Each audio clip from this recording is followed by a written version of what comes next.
Deep Shot Podcast, Season 4, Episode 50. The Deep Shot Award Show is here, people. Let's go.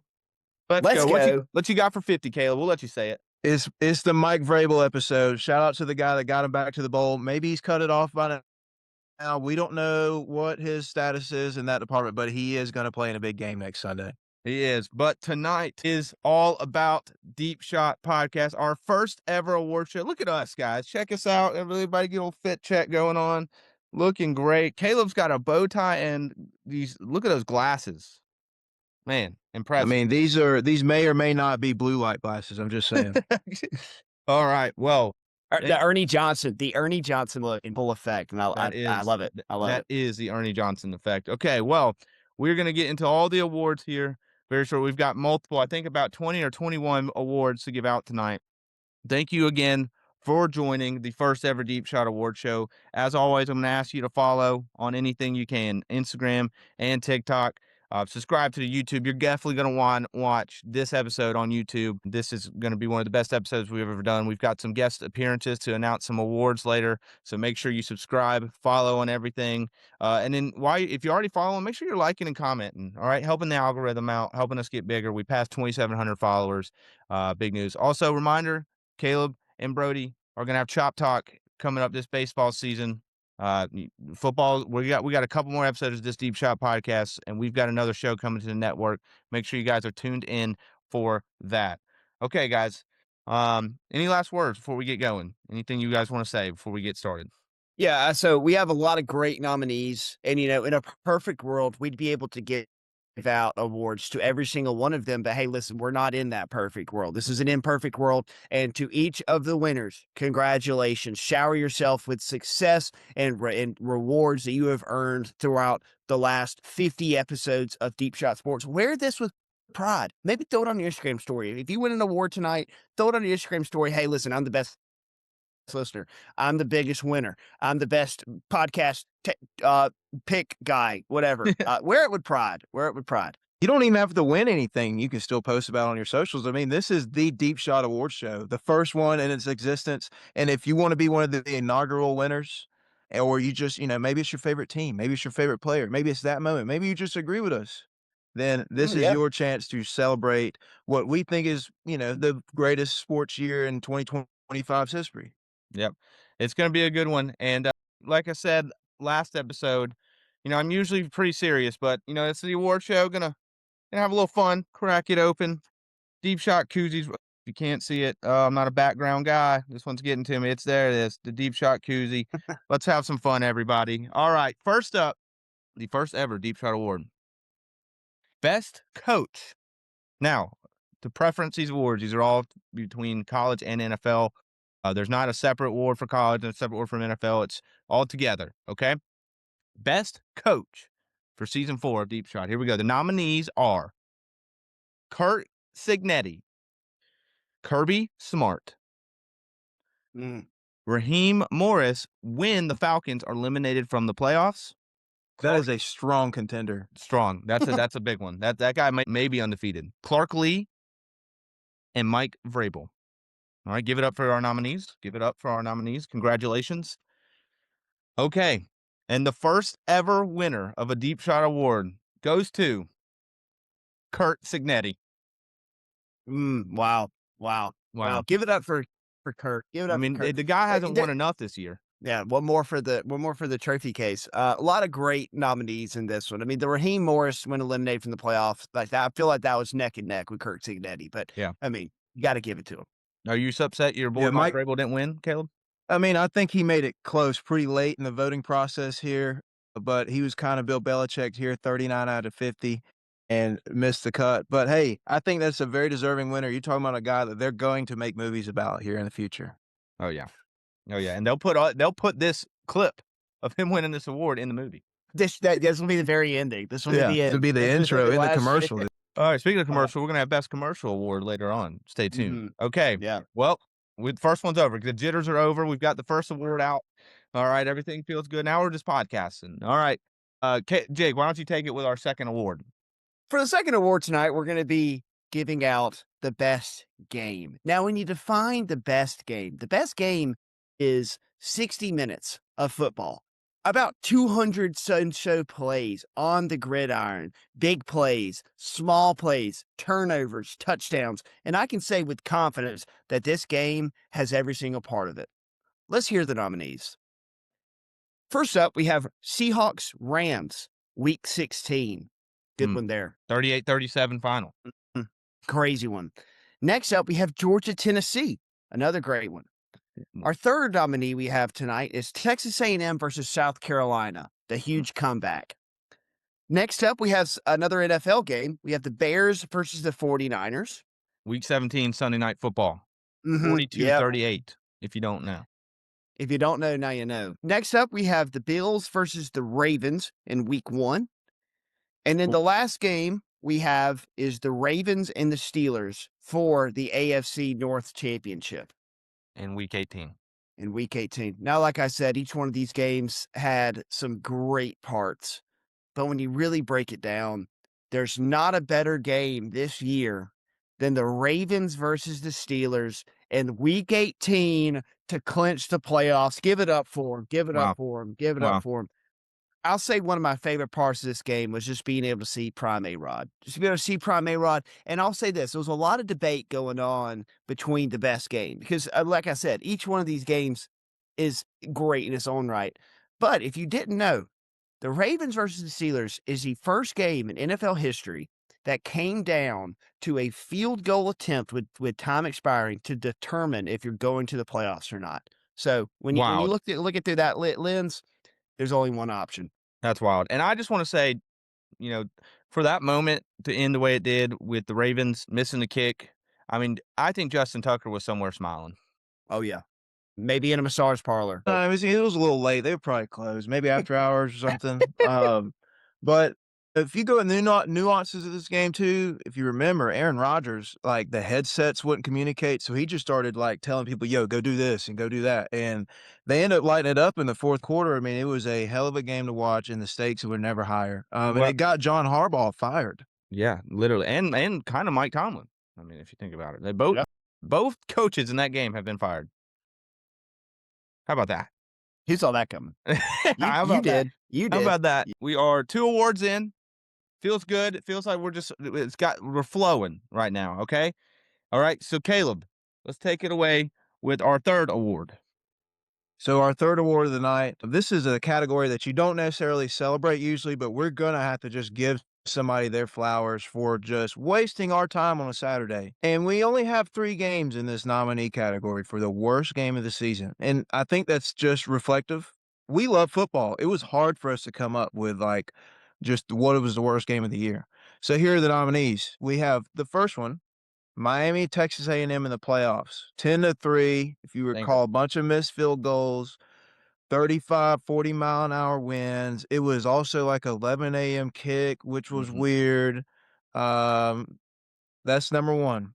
Number 2, a little bit of recency bias here, but Patriots-Broncos 10-7 was the second game nominated. Just for it to be a snow blizzard in the second half, no Bo Nix, Jared Stidham, nobody did anything. All of the scoring was basically done on defense. And the last game was one of those London stinkers that we had to get up at 9 a.m. to get excited for football, and it was terrible. The Broncos and the Jets squared off in week 8 in the final, or week 6. And the final was 13-11. Just for the score number alone. Yeah. They got in the category. Is that a score, Tommy? It's gotta be. It's got to be. We don't have the stats on that right in front of us right here. We just more so have, food and drinks and the people that we like and love and our notes that don't contain the stats. For the winner for the worst game of the year category goes to the Broncos and Jets showdown in London. Okay. Gross. That's a great winner. And I'll say this, just the fact that it's 9 a.m. in London and, before we knew what the Broncos were going to be the 1 seed, that game did kind of just feel like, who cares about these guys, And, great. That was a great winner there. That was one of the worst games. That was awful. And the NFL loves nothing more than sending out 2 shit teams to play a game in, like, the Browns Vikings this year was also the game out there. They just love sending the bad teams out there.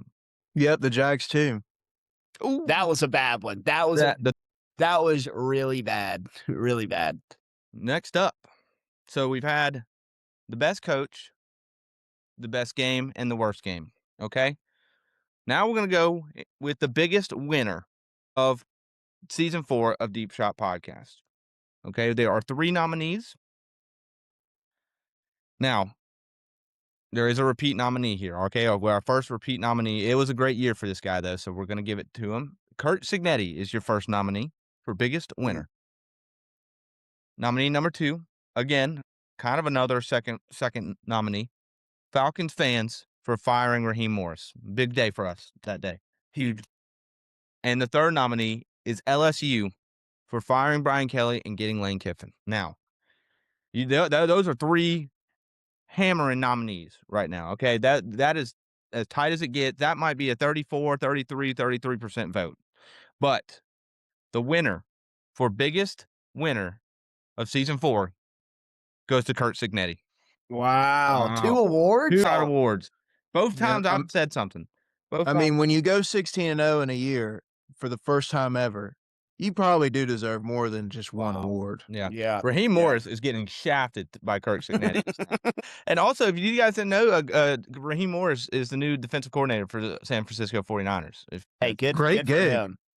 Good for him. Good for him. Yeah, listen, I get it. Listen, if you're at home and you're like, man, Kirk Signetti already 2 awards, like what's going on? I mean, who's other biggest winner of there? I mean, yeah, I do think us Falcons fans were pretty big winners the day when that notification hit. I think the saying is it hit like crack in the 80s, and it did. It hit like crack in the 80s because it was just pure nirvana. But Kirk Signetti, you got to give it to him, and he's the most deserving. And listen, we don't. There's a lot of talks about socialism in 2026. We aren't socialist, okay? We're going to give it to the people who deserve it, and Kirk Signetti deserves it. Amen. Caleb? Absolutely. Absolutely. I mean, like I said, when you go 16-0 for the first time around, nobody else has done it other than Tom Brady and the New England Patriots, and they still didn't win the ultimate championship. I mean, these guys are national champions, first time ever, losing his program, and he's the biggest winner. Clearly the reason why he's winner of this category. Yep. We have to give our flowers where they're due. All right. So congrats to Kurt Signetti. Who knows? He may win another award tonight. I don't know. He may. It's tough. This guy just all he does is win. Have you Googled him? Have you Googled him? All right. Here we go. Our next award is going to be for the biggest loser. All right. Go for ahead. the Give us the losers- nominees, Jake. For the losers and the haters, of which there are many. If you pick that up, awesome Donald Trump quote from 2016. We have many nominees for this one because listen, in a year we have a lot of winners, we got a lot of losers. So starting us off, number 1, we have Sharon Moore. A huge loser. That guy's a loser. That guy is a loser. Next up, we have Notre Dame. Also, Group of losers. loser. Absolute freaking loser. Capital L loser. Next up, our third nominee, we have the New York Jets defense. No interceptions this year. They were basically a practice squad. I mean, routes on air. They were the fly zone. The New York Jets defense was the certified fly zone. Nominee number 4, we have the police officer who shoved Nick Harbor in College Station. Loser. Loser, what are you Absolute doing? loser. Loser. God. Nobody's coming to watch the cop shove a player. Loser. And then the next one, we have another South Carolina in College Station nominee, Shane Beamer. Loser. Absolute loser. He was giving out high fives and popping champagne at halftime just to blow what is like a 35-7 point lead. Loser. Loser. All right. And for this award, we have a guest presenter. All right. And we would like to give it over to Justin Stroud, who will be presenting the award for biggest loser at Deep Shot Award Show. This is Justin here, presenting the Deep Shot Award of the biggest loser.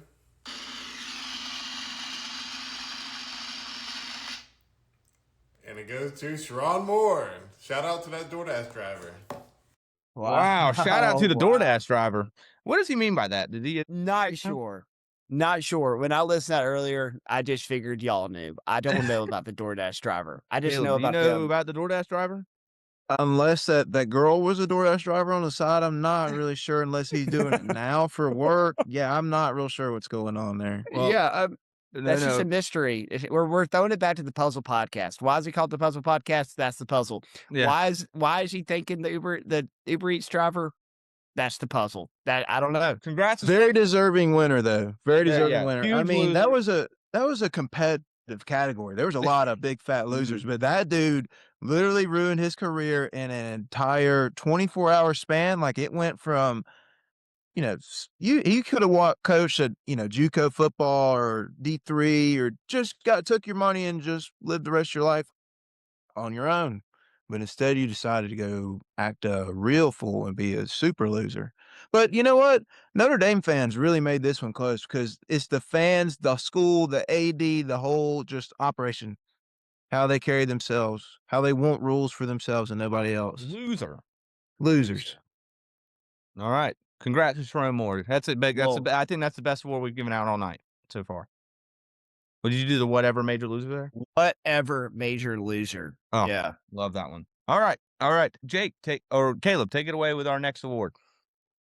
So our next award, we're going to start giving away some flowers to guys that made some crazy plays. This one's going to be the best run play. So we got a couple here. These are just the star-studded moments that we saw this year. The first one is Jeremiah Love. It's his spin move run that he ran on Pitt for 56 yards in week 12. The second nominee is actually one person, but two runs. It's Bijan Robinson. He had two 80-plus yard runs this year. One was 81 yards against the Bills in week 6 on Monday Night Football. Kind of sealed the game a little bit, like really, really changed how that thing ended. And then the other one was him against the Rams, 93 yards in week 17. Also on Monday Night Football. Mm-hmm. Prime Big time time. players make big time plays and big time moments. Mhm. So it happens. And the last nominee was Travion Henderson's run against the Bucks, the Tampa Bay Buccaneers, where they, he like bounced off one of the tackles and ran for a touchdown to seal the game at the end of the game. And our final winner, through all the tallies and all the deliberation, we decided to give this award to Bijan Robinson for just being the most dynamic runner in the NFL. I mean, he had two. He had a 50% chance of winning this pretty much. Yeah, he did. Hey, look, real quick, let's open it up. So if we have to pick between the Rams run or the Bills run, my money's on the Rams. 93 yards. Mm-hmm. That was a good one. I remember that one. The Bills one was Pretty great, awesome. too. They were honestly pretty similar. Yeah. They were both the same. I think they were the same exact play. They were both Outside zone to the right. Yeah. And he just found the hole. Who knows? All I know is Bijan makes me happy inside. And Yep. I'm glad to have given him this award. The blood gets flowing when you watch Bijan Robinson run the ball, if you know what I mean. Especially from that camera in the top of the stadium. Bro, I was pounding the Mickey Ultras last night. And I'm pounding the Mickey Ultras right now. It's the Deep Shot Sports Award show. Let's.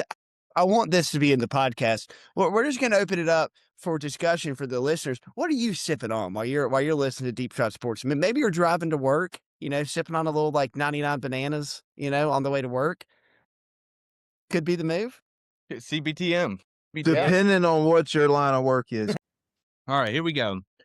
I'm back. I took a little bit of a pause there. Got a pizza. Got to get us some more beers. It's a celebration, people. All right, the Deep Shot Award Show, first ever. We're going to keep it going, though, as we always do. Okay, our next award is we just did the best run play. We're going to do the best throwing play, the best pass that we've seen all season. Okay, got some really good nominees here. First up is Caleb Williams to DJ Moore, 46 yards to win the game in overtime in week 16. If you didn't watch this, first of all, this was a great play, and you needed to watch it because the only other thing on was when Oregon was whooping James Madison by 100. Okay, so this was a great play in overtime. It was first time I think. I don't know. I'm gonna may say something wrong, but Chicago doesn't beat Green Bay a lot. Okay, and that was a big moment for them. No, our second nominee, Dylan Raiola, 52-yard Hail Mary, Nebraska in week 4. I was watching this game live. It was an awesome play. Okay, I had Michigan -4 in that game or -3, whatever it was. They ended up covering, so everything was chill. But this was a great Hail Mary before half. And our final nominee, is Gunnar Stockton to London Humphreys, 28 yards on 4th and 6 versus Tennessee in Neyland Stadium. That set up a 2-point conversion after that, and then obviously Georgia wins the game because Tennessee is a bunch of fucktards and can't make a field goal or do anything right or beat a team with a winning record. Yep. Fuck Should have won big. tards. Tennessee Volunteers should have been the biggest loser. Yeah. But anyway, those are our nominees. All great throws. And the winner for best pass play in season 4 is Gunnar Stockton to London Humphreys against Tennessee. I mean, come on. What more? Yeah. That was an iconic moment. Gunnar Stockton look, I love Gunnar Stockton. We've been over this. That was the moment. If you weren't believing before, that was the moment you started believing in Gunnar Stockton. Yeah. And listen, I already know what some of the listeners are thinking right now. It's like, oh, shocker, the Deep Shot Sports podcast and its 2 diehard Georgia fans gives it to Gunnar Stockton. Listen, you bring up a good point right there, Garrison. At that moment in week 3, people were saying Gunnar Stockton is not the guy. He can't make the throws. He's not clutch, yada, yada, yada. That was a big, like, nuts out, nut cutting time ball. Because if that ball wasn't completed, game's over. We lose. That season looks completely different. Completely different if we dropped that game in Neyland. I know. And then we had a bye, and then we had to play Alabama. I mean, things could have been a lot different. I mean, the season, Gunnar Stockton didn't get enough credit for what he did. He was a Deep Shot Sports Heisman, though. So he was. All right. Not clickbait, by the way. That was not clickbait. No. It was not clickbait. We all agreed on that. All right, for the next award we got. Hey, listen, I think the Michelobs are hitting. I feel like drink 1.5. I'm not sure why they're hitting like this, but they are, and I'm not complaining. For the next one, so we have the best run, we have the best throw. Now we're going to give out the best catch. Who has the best hands, according to Jake, Garrison, and Caleb? Well, let's listen to our nominees. We got our nominees here. We've got first up. Whoa, you take it. You take it. Yeah, bro? this is my award. What are you doing, bro? Is it? Yeah, bro. What's your problem, dude? Dude, he's not even drinking. Sorry, dude. He's not even. The waters are kicking Caleb's ass right now. Listen, you don't know what's in this water bottle. It's that Grey Goose, baby. All right. All right. Getting into the nominees. Number 1, we have Omar Cooper against Penn State, game winner. Number 2, we have C.J. Daniels touchdown catch versus Notre Dame in week 1. I know we're going way back for these first 2. If you don't remember that catch from C.J. Daniels, watch it again. Watch it again. For our third nominee, we have Treylon Burks versus the Broncos in week 13. That's another one. If you don't remember that Treylon Burks Commanders versus Broncos touchdown, go back and watch it again. Pretty nice. Yeah. Pretty nice. People snack. were comparing him to Odell. People was that was happening. But when you break it down, there's one winner. And it's Omar Cooper versus Penn State in week 3. The body control, the hands, being able to get that foot down. I'm pretty sure he got 2. Did he get 2? I don't know. I don't know, but I'll tell you this right now. That was the greatest catch I've ever seen in my life. Yeah, I mean, it was. Better than Odell? Yes. Odell was like, I mean, come on. I mean, Odell, he had so much room behind him. You know, like all he had to do was throw his hand up. Yeah, like it's cool he caught it with some fingers.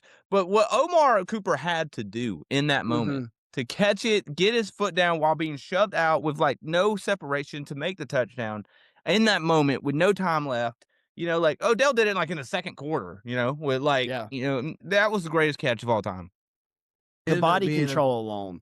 It ended up being very, very crucial for how their season went too, because that was a big scare at the end of the season for them. I mean, I don't know, I don't remember how this tiebreaker situation went, but that could have booted them out of the Big Ten championship game potentially with Oregon sitting there. And first of all, playoff placement, but also tiebreakers get the Big Ten championship game with Ohio State and Oregon still sitting there. So this was a huge moment for their season. I remember watching the game, and when Penn State was winning, and it's all like, oh my God, Penn State gonna beat Indiana, and then you start to think, you're like, oh wait, it's Penn State. They're not gonna. It's the best coach and the biggest winner award winner, Kirk Cignetti. He's not losing that game. And the Nissan Heisman winner, not the Deep Shot Heisman winner, the Nissan Heisman winner. No. Hold on, I'm leaving and coming back. You're good. You're back. All right. Listen, it's not a Deep Shot Sports podcast if there's not a Jake Johnson camera malfunction. It is. Worst camera of the year goes to. All right, Caleb, I think you're up. Okay, so we're going with a spectacular play, a play that can change a game in an instant. We got the best pick six award. And the First nominee, nominees are. I'm just kidding.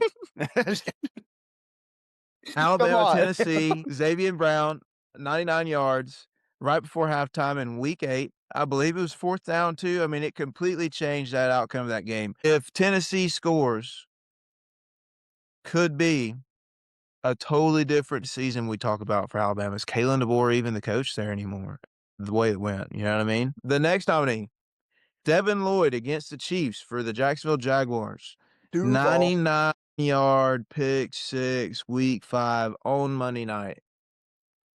That was Was awesome. Jake there to see that in person?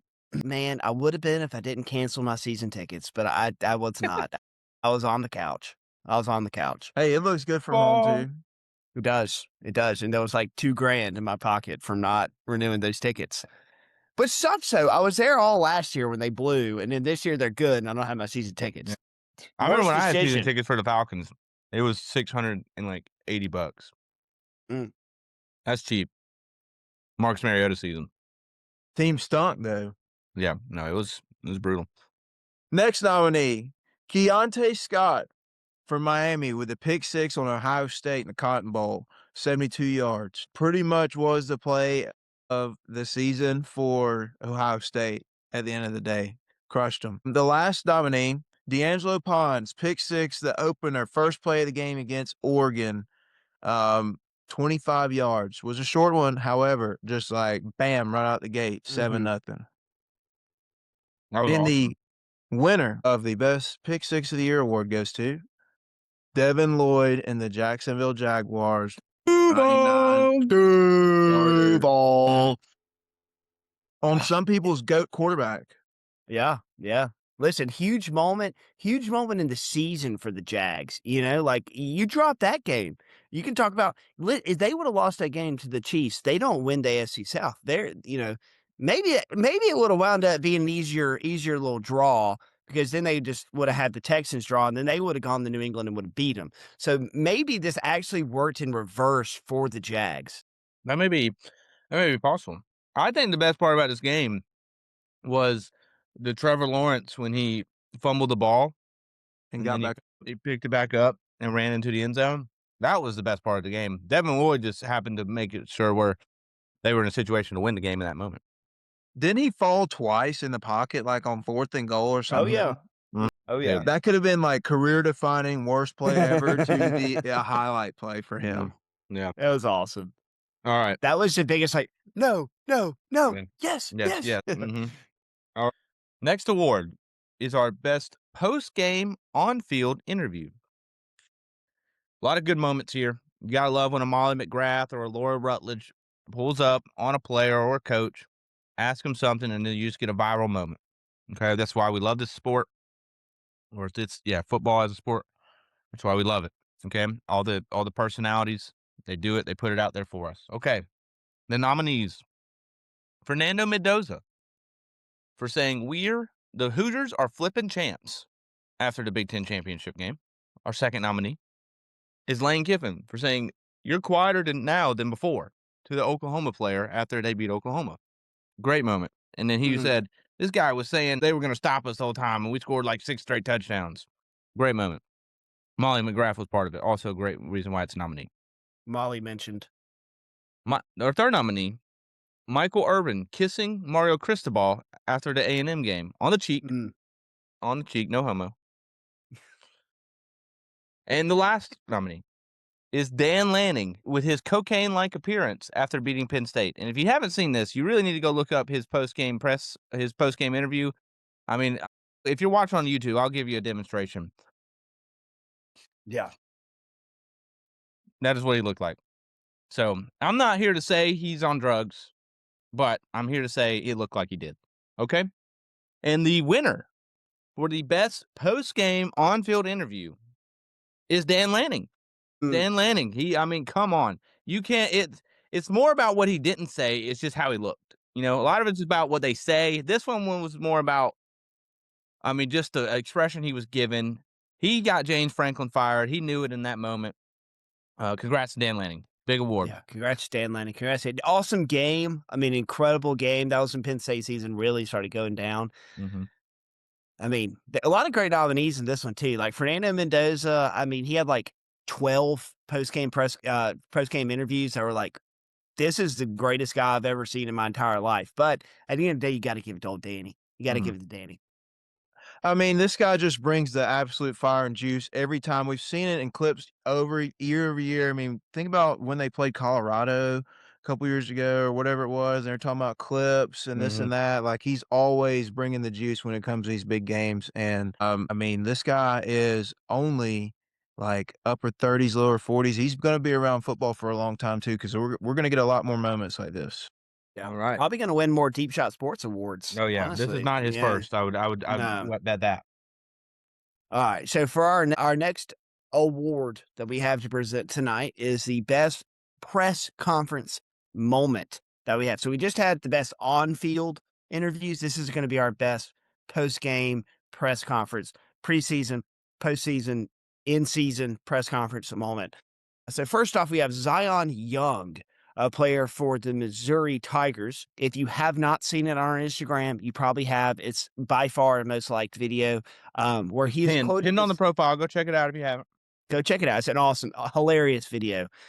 You are going to be so confused throughout the entire thing, but he poses the question: would you rather date a tiger or a cat? It's a good question. Good Yeah. question. Next up, we have Mike McDaniel, really throwing Tua under the bus by saying that my expectation is that we don't throw 10 picks.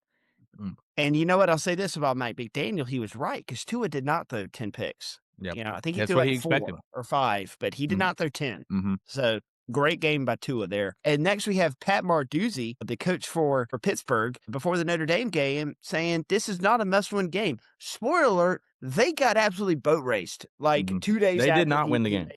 They did not win. It wasn't even Mm. competitive. Good thing it wasn't must win. Yeah. If that thing was must win, it would have gone bad. So again, 3 great nominees here. But we got to go with our guy, Zion Young. I mean, he's gotten so many likes on our Instagram, Mhm. so many shares, so many comments. If we didn't give it to Zion, it would feel like we're slapping our best friend in the face, and we don't want to do that. So congratulations to Zion Young. If you're posing the question, in my opinion, you know, I'm a guy, so I'd probably rather date a cat than a tiger. But he was posing the question to women. And, Mhm. you know, we'll ask this for our women listeners, of which there are many. Would you rather date a tiger or a cat? No. Good question. Yeah, let us Yeah. know. Let us Or a know. lion, something more manly. Oh, yeah. Oh. That was a great moment. Great winner. That was the easiest pick of the award show. I mean, that one, all the others are tough. That one, for sure winner. And, you know, more people need to be talking about what Pat Narduzzi did there. I think he might have saved his job, man. Like he said, you know what, wait, guys, Let's listen. temper expectations Yeah, a little bit. we don't need to really win this game. We just need to win the rest of them. Now, he did help himself by beating Georgia Tech like the next week at home, but you know, maybe Deep shot party. that could be the move. CBTM. Could be the move. Okay. Next award, doom and gloom again. You know, we're doing best. Now we got some worst on your plate. But this is worth celebrating because nobody likes these people. Okay, so we got a couple nominees. Our first nominee for worst season of the 2025 Deep Shot podcast. First one, Penn State Nittany Lions. I mean, hosted a whiteout, had the biggest game in your program's near and dear history. The last time they had a big game like that was what, the Ohio State game, like 18-19, whiteout at Back in home. Reagan. Mhm. Yeah, pretty much. I mean, we were not even whatever. COVID hadn't even happened. No. You know, working That's how from long ago home it was was. not a thing whenever that game happened. Nobody worked from home. Okay. Mhm. So their season ended up being fire James Franklin, get beat by UCLA and Northwestern. UCLA had already fired their coach, by the way. Like dramatic, terrible. Strong competitor though, Clemson this year. Mm. But both of these teams were pegged as preseason top 5 teams, if I'm not mistaken, and it went south quickly. quickly. I think both teams had to win both games or a bunch of games at the end of the year in order to just make a bowl game. This next one never had a chance. UMass. Oh, If you don't know what UMass did this year, their line of work, their resume says 0-12. That's Now bad. some are saying that's well. harder to do than 16-0. The That could be true. Minutemen of Mhm. UMass. Yep. Hey, remember, like, what was it, last year or 2 years ago? They had a home game. UMass played a home game against Missouri. Missouri had to go to UMass. I do remember that. It was just, maybe UMass thought they were big time. Maybe Missouri agreed to this deal in, I don't know, 1890. We'll see what they were thinking there. The last nominee for this category, you have to. I think this one may just have to be in our category for the eternity of this award show. The New York Jets. They're terrible. When have they not been terrible? A fumble Mark was last time. Sanchez, and the winner is out of this category. Very competitive. We gave the award to Clemson for losing the showdown in the bowl game that these two played against each other. I mean, we really had a toilet bowl. Yeah. And it ended up being the Bad Boy Mowers Bowl, I think, which was hilarious because people, if you tell somebody your team's going to play in the Bad Boy Mowers Bowl, that is immediately triggering for somebody. Okay, that's what Penn State and Clemson fans got when they thought they were going to be in the Natty. So give a round of applause. Nothing like playing Clemson. a football game in Yankee Stadium. Yeah. Yeah. And like Caleb said, this was a very competitive class. At one point, we were thinking about just giving co-winners in this one to Penn State and Clemson. I would like to throw out a nominee, too, that didn't get enough shine for this award. And the Florida Gators definitely should get some shine for the worst season award, especially because they thought they were going to have a good season and they ended up firing our coach. So shout out to the Florida Gators. Don't want any stone left unturned. You know what I mean? They suck. They Yeah. suck. Dude, do you remember when Florida went to LSU and DJ Lagway threw 5 interceptions and what was the final? They lost by 20 what, to 10. 20 to 10. And they threw 5 picks in that game. You remember that? Caleb, do you remember that? I do remember that. I do remember that. That was bad. That was I so do bad. remember beating Texas on homecoming as well and keeping them out of the playoffs. You're welcome. I don't remember that one. I don't remember that. Did that happen? I don't think that happened. I think that Georgia kept happened. them out of the playoffs. Yeah. Yeah. Yeah, them dogs. Yeah. All right, let's switch it over. Let's get a little positive here, okay? We went from worst season. Let's go to best season. All right. Our nominees for the best season: Indiana. What do you know? Kurt Signetti showing up again in Can this they award get show. 3? Is that legal? Can they get 3? It's legal. I don't think there's any rules against it. The second nominee, the Seattle Seahawks. And this is a foreshadowing award also because we know they're going to win the Super Bowl. So, Congrats on winning the Super Bowl. congrats to the Seahawks. Great. Congrats to the Did the Seahawks. game happen already? The Yeah, it's Seahawks, already happened. best You season guys are in last those week. files that just came out. You've been time traveling, huh? Super No, Bowl but Geno champ. Smith is in the Epstein files. Geno Smith. That is great. And the Saints You got to game, get a dude. New York Somebody Jets said Geno the Smith Saints. jersey. There's a guy that said the Saints are going to win in like 4 days before the Super Bowl. Really? Dang, good call. Good call. Okay. Good call. Our third nominee, Kennesaw State Owls. I mean, come on, Conference USA champs. Don't think about what happened in that Myrtle Beach Bowl. Okay, don't think about it. Doesn't really matter. That's not what it's about. Obviously, everyone knows bowl games don't matter. Okay. Yeah. 1 game away from the playoffs, truly. Yeah, we beat Indiana in week 2. We could have. Or Wake Forest. Wake Forest I was week looking 1. at the Wake Forest game. Yeah. And our last nominee, Deep Shot Podcast. Oh, us? Deep Shot Us? Podcast is up for the best season award. Wow. Season 4 was a great one. I mean, so many more followers, so many more listens.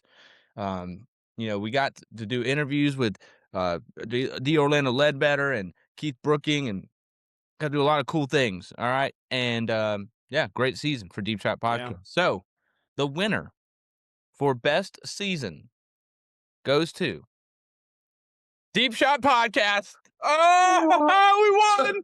We won! Oh my god! We won the award. I'm taking it away. I wasn't expecting this. Needed the Wow. just make Crazy. sure, Garrison, you keep the trophy, bro. It's Oh, really you wow. deserve this award. Oh, First, I'd like to thank God and yeah. Jesus. Without them, this wouldn't be possible. Mm-mm. I would like to thank Apple Podcasts and Spotify Yep. for YouTube. YouTube and Mhm. TikTok and Instagram. Follow us. Doing the Garrison plug right here. Follow us on the socials. Blech. Without them, this wouldn't be possible. Wouldn't be possible. What a moment. I didn't see that coming. I really didn't. That's a shocker. Wow. Okay. Well, screw Kirk Signetti. We can't. This Biggest team's a little winners better. Let's right go. here. Right All here. right. Yeah, best team, the Deep Shot Sports Podcast. Yeah, let's go. All right. Best coach, Garrison Cookman. There you go. Yeah, get out of here, Maybe Kurt. if only he wore a headset, he would get into the category. Yeah. Mhm. Facts. I'll have True. to look into that for next season. So for our next category, listen, I'm gonna say I think this is my favorite category. I think this is it. We're gonna say our best commercial for 2025, 2026. We had some great ones. We had some awesome football commercials, and this is a week before the Super Bowl, so there's probably some really good ones coming out next week. But for the football season as a whole, this is going to be our best commercial. Number one, Go for Dose, the Dos Equis commercial. Great commercial. Iconic. Caleb was saying the other day that he doesn't even say Go for Two anymore. He's just naturally just coming out. Go for Dose. Go Yep. for Dose. If you listen to the podcast a few weeks ago, when I think was it the Bears Rams? Was it the Bears Rams game Yeah. we were watching live? Mhm. And it just naturally in the moment, like, go for Dose, go for Dose, go for Mhm. Dose. They should have gone for Dose in that moment. could've They been the Super definitely Bowl. should have gone for Dose. The next commercial that we have is a personal favorite of mine. A great one is the Geico commercial with the UGA fan, where he starts barking at his boss. Hmm. Honestly, a power move. I've thought about breaking that out in some meetings I'm in, just see what happens. I might try it out. Yeah, I might Why try it out. haven't you? And the next up, we have an iconic Cheez-Its commercial. I woke up feeling the Cheez-Its, Coach. Yeah, God. Mm, Iconic. It hits every time. And you know why you know this is a great commercial? It's because once the Cheez-Its commercial starts going on, cheese, cheese, everyone in the room just shuts up and locks in. They're Yeah. like, this is a good pregame speech. Mm. Honestly, a good person for best coach could have been the Cheez-Its coach, because Yeah. he fires me up. I'd run through a brick wall Yeah. for the Cheez-Its coach. I would. Cheese, Yeah. cheese. Well, I we'd woke like up to feeling see- the cheesiest, coach. We'd like to see what kind of system he runs, though. Well, I mean, we need to talk scheme philosophy too before we just put this guy, Think he goes for 2 when he's down 8. dose, dude. He What do you doesn't go mean, for 2. He goes dose? for Dose. We've got some great nominees, and we've got our social media correspondent, Trey Lang, to give out our award for best commercial. What's up, everybody? This is Deep Shot Trey. Real quick, I just want to say thank you for watching the Deep Shot Sports award show. We're really thankful for all of the support that you guys have given us this year, and we're looking forward to another great year in 2026. I'm here to present the award for Best Commercial. There were a lot of great commercials this year, but the one that took the cake was Dos Equis, Go for Dose. We thought that was the funniest, the most clever, and here at Deep Shot Sports we like to go big, and we thought that that's what Dos Equis commercial represented. So the award for the best commercial goes to Dos Equis, Go for Dose. Thank you for watching. Deep Shot. Wow. Good for them. Thank Good you, for Trey. them. Shout out, Trey. Shout out, Go for Dose. I mean, what an award. As Jake said, I think that's the best award we have all night. It really takes a lot of effort because, I mean, commercials are tough to sit through a lot of the time.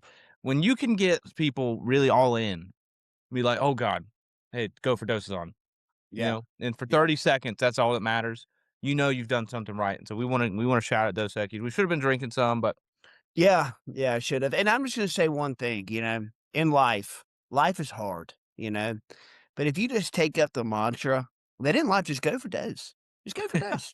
Why not? Life hard, work's hard, relationships hard. Just go for Dose. Go for All Dose, man. all right. And I'm just going to trying say to real quick, I love that Caleb's got this next nomination. Yeah. I can't believe it worked out like this. I'm looking at the Google sheet. I'm like, oh, this is awesome. That's exactly what I This was is thinking. awesome. That's exactly what I Caleb, was take thinking. it away, baby. Take it away. little bit of foreshadowing here. Just want to say that, going back to the cheesiest coach, I mean, this guy for sure gets the people. I'm with you that you said that he just settles the party down. There's Uh-huh. nothing truer. Like seriously, if people are watching, That guy will get you down. And then the Go for Dose commercial too does it a little bit stronger though, because it's like, man, these guys need to go win this game, man. What are they going to do? You got to go for Dose. And more coaches need to abide by that. Mhm. Okay, so best take award is going to be the next take. We got a couple nominees. These all involve, people that have said an opinion or two or three on the podcast. You're going to get the best of them here. First nominee is when Mr. Johnston Me? said that DJ Lagway was overrated. Oh, wow. What? Wow. Oh, wow. That was a good Mm. take. That was a good take. That was a pretty good take. That was a good take. I don't know who would defend that, but I mean, Messiah. there's no one that argued that, right? I mean, Well, once you see him go to LSU and throw 5 picks, I think anybody can get on board with that. Well, yeah, the take was made in like August. June, July. No game was played. I made the take because he was like a 95 overall in college football 25. And I'm like, let's pump the brakes a little bit here. A little bit. yeah, Hey, nobody's talking about Lenore Sellers, I mean, because he was that dude on there too. Well, Hey, who also made the overrated. take? There's no South Carolina fans here. That's true. There is a Florida fan. The next nominee, we got our boy Dave calling the Louisville Miami matchup earlier this year. He took it as his deep shot, I think, and he said they're going to win outright. Mm-hmm. And I agreed with him. I said if they're ever going to lose this season, it's going to be right here. I didn't know they were going to do the thing in SMU next week, but sure enough, the boys came out flat. I mean, think about it. Miami was going to have like 2 nights off in Miami. I mean, you play on Friday, classes are out. We know what it's like to have 2 nights off in Miami, huh? Oh, yeah. Yep, and Oh, they don't yeah. have to worry about getting Alpine towed. Towing, baby. Best tow company, Alpine In Tow. Miami. Hey, if you're looking for a tow company in Miami, Alpine. Don't use them. They will scream at you at 4:30 in the morning and make you think you're about to get shot. But hey, They'll let you go back out to the car. I was about to say it. Are really sharp on Dave to pick this game out of nowhere. And I think he's, an LSU or not LSU, Louisville and Miami kind of connoisseur ACC guy, if I remember right. Tech. Right? Okay. Rose. Next take. This was one that I shared with Justin on here for a deep shot. I called New Mexico beating UCLA outright for the Senior Kids to College Fund. Yep. And if you dumped your cash in there, all this talk gold and silver out there right now, you wouldn't have had to do any movement of money dealing with gold, silver, Bitcoin. Just take New Mexico when we told you to take New Mexico. You could even put double what you think so because you had 2 great minds thinking alike. Go for Dose. They could have gone for Dose on that one. And that is the last nominee. And the winner of the 2025 Deep Shot Best Take Award goes to Jake Johnston and the DJ Lagway Overrated Take. Congratulations. Oh my goodness. Oh my gosh. Congrats, Jake. Listen, oh gosh. I'm like struggling for words right now. Number one, I wasn't expecting this. Number two, I would just like to thank my family, God, Jesus. But number one, I'd like to thank the people in the comments that said this was the worst take in Deep Shot Sports history. I believe that was Mr. Brian Wright was saying that. I think Caleb also was saying this was the worst take in Deep Shot Sports history. And look at me. Oh my gosh, I can't believe this. This is 2 Big moment. awards. This is 2 awards. Yeah, Wow. that's huge. You having a big night.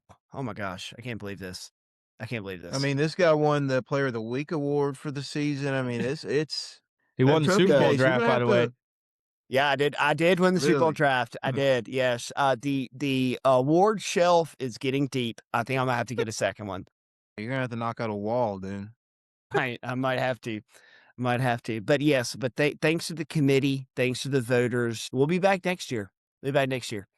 All right, let's move it over. I think last time I went from worst to best. Now we're going from best to worst. All right. The worst take of season 4 award. There are some bangers. Now, not a single one of us is on this thing because we don't give bad takes. No, never. We have no bad takes that have ever been shouted from this podcast, actually. I think we've always been right in anything we've ever said. And if we weren't right, then it's not really our fault. We're just saying what was probably going to happen, and then when it was about to happen, it didn't. That's Yep. really nothing on us. Can't really blame Whether it was referees, players, coaches, owners, Vegas. cheerleaders, People selling, people the say, that wind. you guys have seen the Vegas controversy, the betting. A lot of guys are, shaving points nowadays. So it really wasn't us. So there's not a single person from this podcast that had a worse take this year. A lot of good nominees here. Okay, let's get into them. The first nominee is Paul Feinbaum, who had a rough year. Yeah. He said Indiana extending Kurt Signetti was a quote unquote mistake. That did not age well. I don't. It think didn't. he's It right. didn't take long to not age well either. Like it took a month. Like Yeah. really bad, really bad. Our second Why one. did he even think that was a mistake? They made the playoffs. He had the best season in Indiana football history. I think Why- at the time this was like week 3 or 4, and they had beaten Old Dominion and Kennesaw State. It was like mid-season. It was right when Penn State was coming after him or whatever. So And stupid. then they extended So it. dumb. So dumb. Yeah, bad take. Paul Feinbaum Yeah. has apologized for his bad takes. Add that to his trophy case because he's got a lot of them. Yeah. The second nominee. This one took a little bit longer to come to fruition. Mina Kimes said that the Seahawks trading Geno Smith was a flat-out bad move, and they signed Sam Darnold and are in the Super Bowl this year.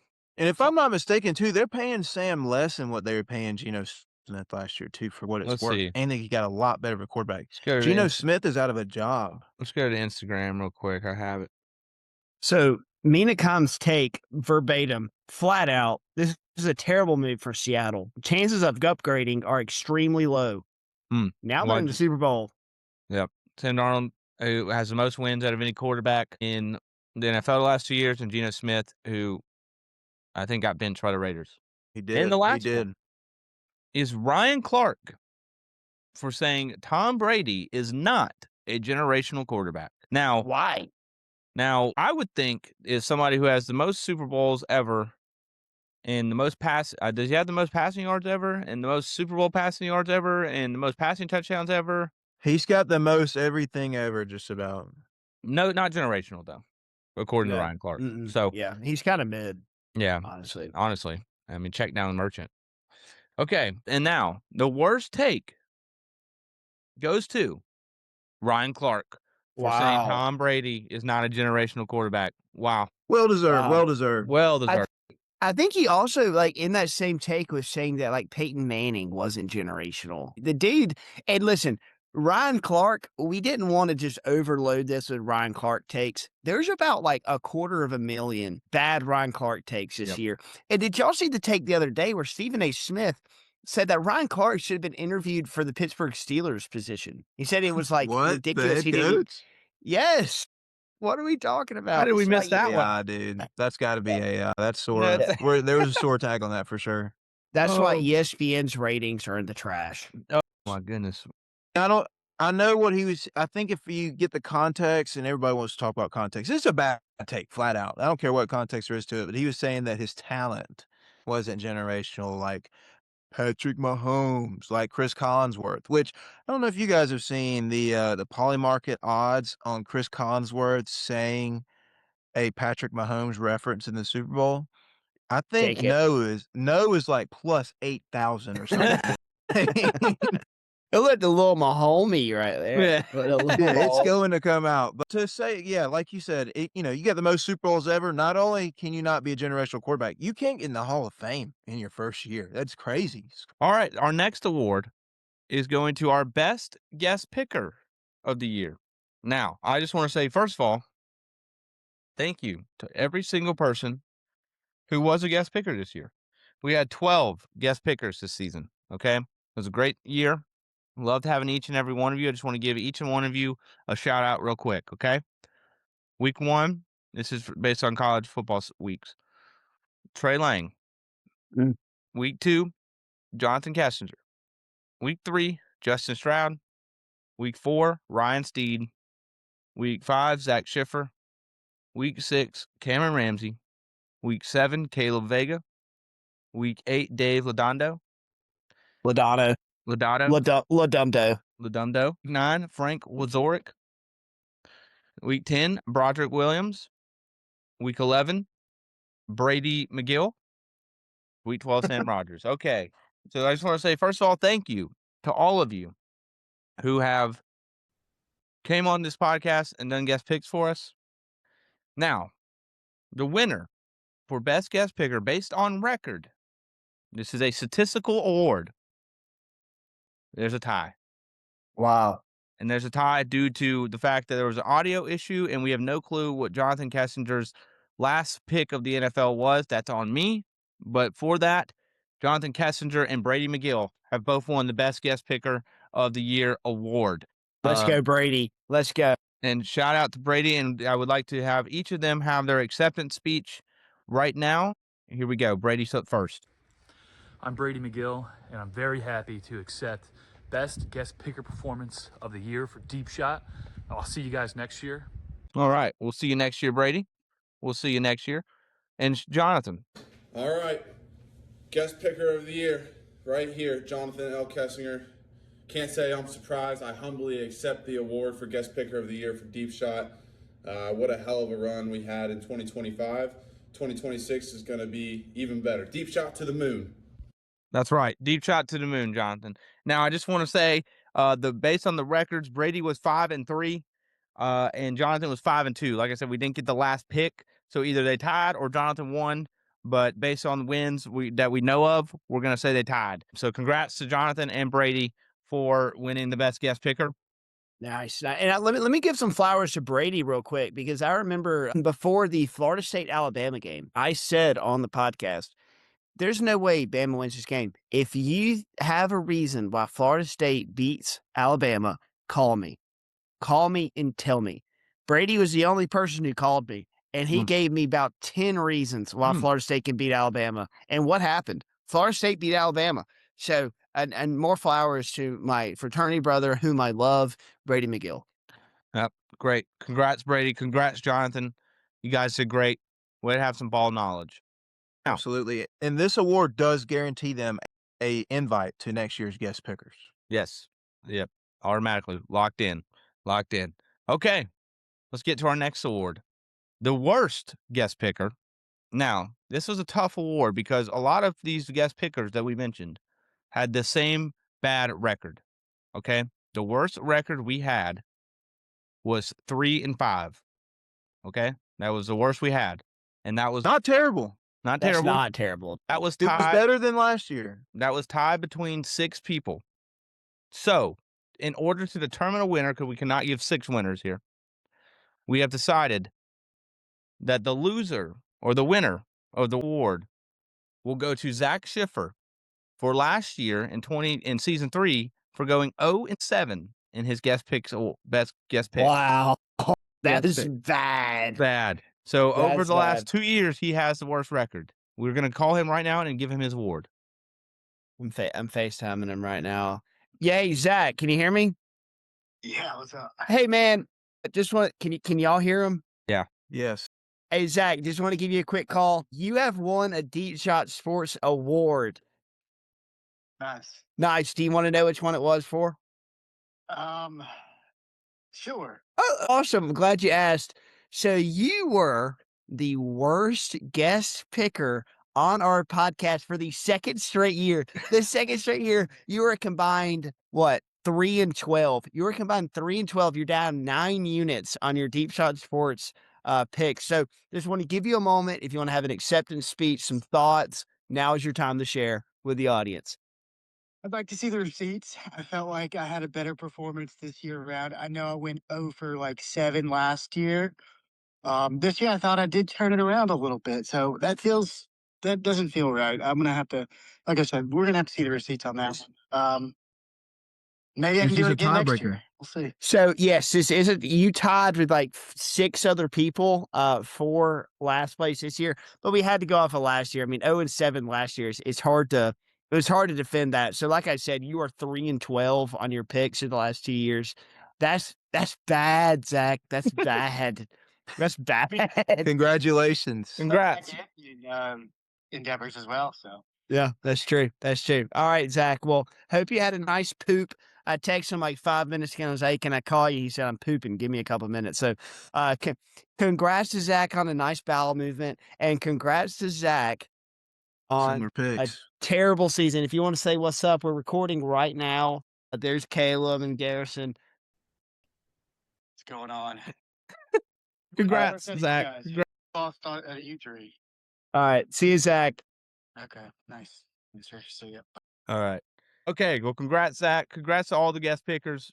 Thank you for coming on this year. It was an awesome year having you guys on, and we'll have more of you on next year. Maybe some new nominees. Awesome. Congrats, though. Great guys. Great guys to even come on and put their reputation on the line. Yeah, it says, listen. I'm gonna say this I'm right now. listening. It's easy for people at home to be like, "Oh, dang, 3-12 over 2 years, that's bad." And listen, let's get it straight. That is bad. That's really bad. But like you said, Garrison, props to them for even coming on and putting the nuts on the table and giving it a chance, giving it a shot. Because a lot of people they'll just sit at home and they'll just Well, judge. And they'll just comment. And they'll just comment whenever it's convenient. They will not have a Yeah. take before the game. They'll just wait till after the game, and then they'll say something to you. Yeah. That should be a prerequisite to people, putting their 2 cents in after the games happen. Let's see what you said before games happen. When you think about the hours that we have been recorded, seriously, when you think about the hours that we are on record giving takes, when most people, they're just at the water cooler at work and they just need to make one comment on Tuesday and then everyone forgets about it. We are on record saying everything that we say, and the guest pickers on record giving these picks. Listen, the worst guest picker, it was you. If you're listening to this, you didn't come on and guest pick this year, especially if we asked you to guest pick and you didn't guest pick, you're the worst. You're the worst guest picker. Facts. Mm. Facts. Congrats to Zach, though. You're up. Okay. All right. So the next one, this is probably, I know I was saying that the best commercial is probably my favorite one. This is probably my favorite one. This is probably my favorite one. We're going to go into the best listener of the 2025-2026 season of Deep Shot Sports. A lot of very deserving winners on this. A lot of very deserving winners. First up, we have Mallory King, or better known as now Mallory Foster, for being a great listener all year. I mean, I can't tell you the last time I've not gotten a text from her on either Monday or Friday, just like giving comments about the Deep Shot Sports. When we had that one episode that had to come out on Tuesday, she texted me on Monday, "Where's the episode? No Monday episode? What the heck?" I mean, congrats to you. Great season, Mallory. Next up, we have another one of my fraternity brothers, Logan Azell. And then I'll couple this. The third nominee is Davis Howard. At the Deep Shot Sports Party, these two, we were in the speakeasy, and they were having a competition of going through their podcast app, being like, "Listen, I've watched more than Davis. I've watched more than Logan." And both of their resumes, terrific. I mean, Impressive. absolutely terrific. I know they're listening right now. Love you, Logan. Love you, Davis. Two great guys right there. Next up, we have some Macon people for us. We have Mr. Nathan Devane. Shout out to Nathan Devane. Been listening to us for years now. And then next up, we have Mr. Trip Moore, who I know Garrison saw at a Georgia game, which is a Georgia game, right? Yeah, Georgia Tech. And let me just say, Nathan Devane, I know you're listening. Guy is definitely a listener. Sends me snaps of him in his deep shot attire all the time. Always has ordered or has a attire out there. I know he's serving, so thank you for your service, Nathan. Appreciate you listening. And Trip, I mean, I'll never forget that moment at Georgia Tech game of him. I can't even remember what he said, but he had said something that we had said on the last podcast.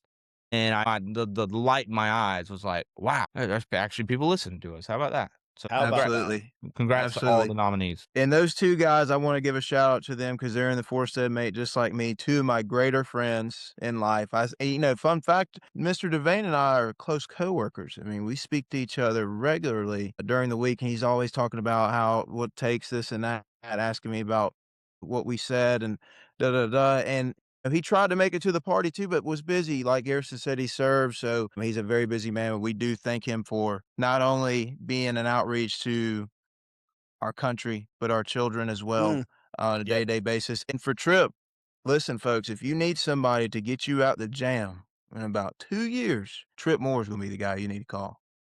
Be a I just lawyer? want to get.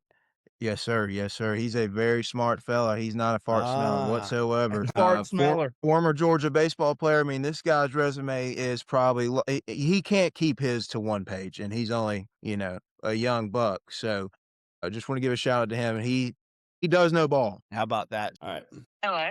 Hey, Mallory, this is Jake. How are you? Hey, good. How are you? Hi. Just want to give you a quick call. You're live on Deep Shot Sports. What ceremony? We are giving out our award for the best listener, and we just all three wanted to thank you Yeah. and award you with being the best listener of 2025, 2026. Wow, so honored. I've never missed an episode. Never even missed a minute of it. First thing I do on Mondays and Thursdays. Yeah, there you go. I was saying earlier, the one time that we had to miss an episode on Monday and put it out on Tuesday, you were texting me at like 7 o'clock in the morning. Like, where's the Monday episode? So shout out to you, Mallory. Like I said, you are live on the podcast right now. So tomorrow morning, you're listening, you're going to hear your voice. But thank you so much from all three of us, from me, Garrison, and Caleb. Congratulations. Congrats, Mallory. Y'all really elevated my client conversations this year with all my new knowledge, and I really appreciate it. So what I'm hearing is there's a check on the way to Deep Shot Sports. Maybe even like, sponsorship or something. Fortunately, my pay has not increased. Okay.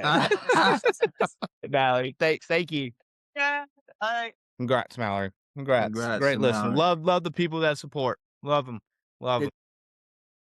All right. Congrats, Mallory. All of the moments, because they are what put together the best Deep Shots season so far. And if we leave anything out, by all means, please don't take offense. But just some highlights. We donated 2,400 pounds of dog food as a resultant of our Deep Shot party. Congrats, us. It was an incredible time. Jake talked about it. We had a speakeasy situation going on there. We had 12 to 14, maybe 15, 16 hours, depending on 17 hours, depending on who you were, what you were doing involved in the party. Absolute scenes for a day. And it was all thanks to you guys being able to come out, support, and show up. Look, we had even people, some shout outs to Trey Lang, one of the very big supporters and helpers of this podcast, put out a bunch of flyers. And we had like early in the day, one guy that just said that he has a passion for helping cats and dogs, brought in pallets of food, pallets. Nobody knew who he was, and that just goes to show the outreach that you guys are able to give us. So that's a good moment. Obviously, our interview with Keith Brooken this year, being able to get some stories out of that guy that nobody's ever heard or said to this day, and just being able to connect with somebody that all of us shared a childhood memory with, because we all remember watching Keith Brooken, was really, really cool. Having Georgia Tech collaborate with us on some social media for Brent Key and the Gorillas. A lot of people out there thinking Brent Key is going to get that guy. Now, I don't know what they're thinking after, the bowl game situation and Georgia game and the Pitt game at the end of the year. But at the time, stock was real high, really, really high. The Gorilla was at odds, according to those out there. Yeah, and I just want to say that, if you told me 10 years ago that I'd be collaborating with Georgia Tech football on Instagram, I'd be like, "Oh, you're fucking crazy. I'm not doing that shit. You get out of here." But hey, thank you to Georgia Tech football for seeing the vision, because I posted that on my own, did not get a lot of clicks, and they found it and they said this is good enough. And CBS Sports College Football posted it too for about 12 hours and then took it off. So shout out to They took it off. Yeah, it's not. They took it off their Instagram, but Worst take. CBS deleted my post. What the hell? I didn't know that. Yeah. I did not know that. Wow. Another shining moment for the podcast this year, never forget the YouTube live stream that Garrison and Jonathan were able to take down serious amounts of beverages, shall we say, in honor of some scoring for was it Maction? It was Kennesaw State versus FIU and Louisiana Tech versus Western Kentucky. We drank at least 10 to 12 Coors Lights apiece, probably maybe 13 apiece, and then not including all the shots. Shout out Caleb, who came on there as well for a little bit. We talked some ball, but yeah, what a night. That was probably the craziest Tuesday night I've ever had in my life. And I'm sure the Wednesday morning was crazy as well. Yeah, oh yeah, that one hurt. That hurt the next morning for sure. That was a very fun moment for the podcast, though, for sure, to come on there and just had some fastball questions. Maybe we give you guys some of that this offseason, short clips, maybe coming soon. Another great moment, Jake doing the thing that we all some hate, some love, hitting the 6-7 on TV. ESPN Sunday prime time. Millions of people watched me hit a 6-7 before the Jags game. I mean, come on. Yep, incredible moments all around, and there were just so many other things that happened this year that we just interactions, the small ones, the big ones, the large ones, things that mattered, things that we were just firing back and forth with you guys out there in the comment section. It's been a great year for the podcast. It has been. What the awesome moments all year long has been. I just remember I go back and I think about Jake in our first episode of the season. And he goes, "This is going to be the best season yet," and I think about that, and it really has been. And Oh, I'll easily. it's just far and away the amount of growth we've had has been awesome. And I'll take some time to reminisce on one of these last couple episodes. Thank you again to everybody. It's been awesome. All right. And for our final award of the night, this is a big one. It's going to be the Diva of the Year award. Now, we know, if you've listened to this podcast, you've heard us use that term. A lot of people out there, a lot of men in this world just love to, be a little diva-ish at times. Okay. And we want to recognize them as we close out this award show.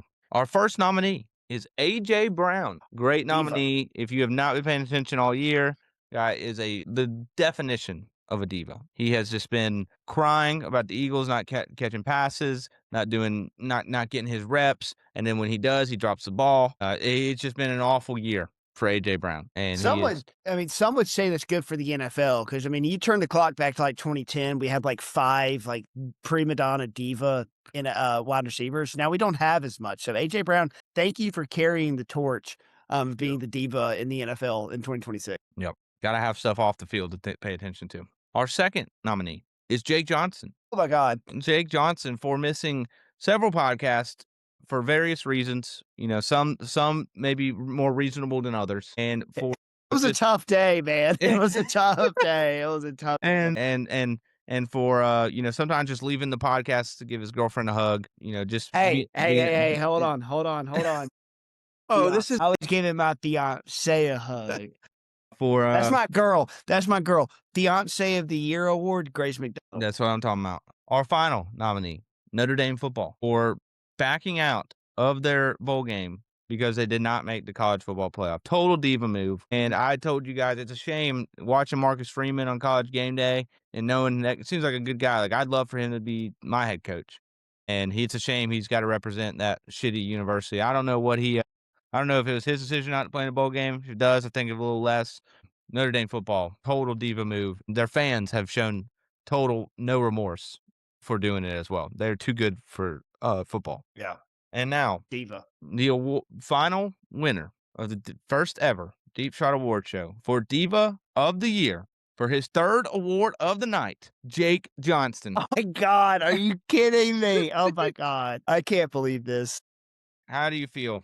I can't believe this. Listen, I can't say I necessarily agree with the Diva of the Award title, but I will wear it with pride. I will wear it with pride. Listen, let's not think about Diva. Let's think about 3 awards in one night. This is a generational performance. This is like Avatar winning like 6 like Best Picture awards like in 2008. To just be mentioned in the same breath, as some people like that is really great. You can think of like Leonardo DiCaprio had to wait, decades before he won an award. He still never even won a Deep Shot Sports Award. So it really is great. Kirk Signetti won 2 of the first 4 awards tonight, and I still beat him. I won 3. This is a great night. I'm going to go celebrate with a few more Michelob Ultras. I'm going to throw some steaks on the grill tonight. This is a wonderful night. Again, I just want to thank God and Jesus. For them, I would not be here. I want to thank my family. I want to thank my dogs, Max and Sonny. Love them. And I want to thank y'all too, Garrison and Caleb. Thank y'all so much for doing what y'all do for the podcast. Shout out to me for being a diva. If I wasn't a diva, I wouldn't be here today winning Diva of the Year. Facts. Nothing. No argument there. Winners win. Winners win. I mean, winners look, win, you baby. got 3 fingers covered up already in one night. And I drank 4 beers. I drank more beers than I did win awards. 3 rings. That means you're tied with Mahomes. Yeah. I guess that's true.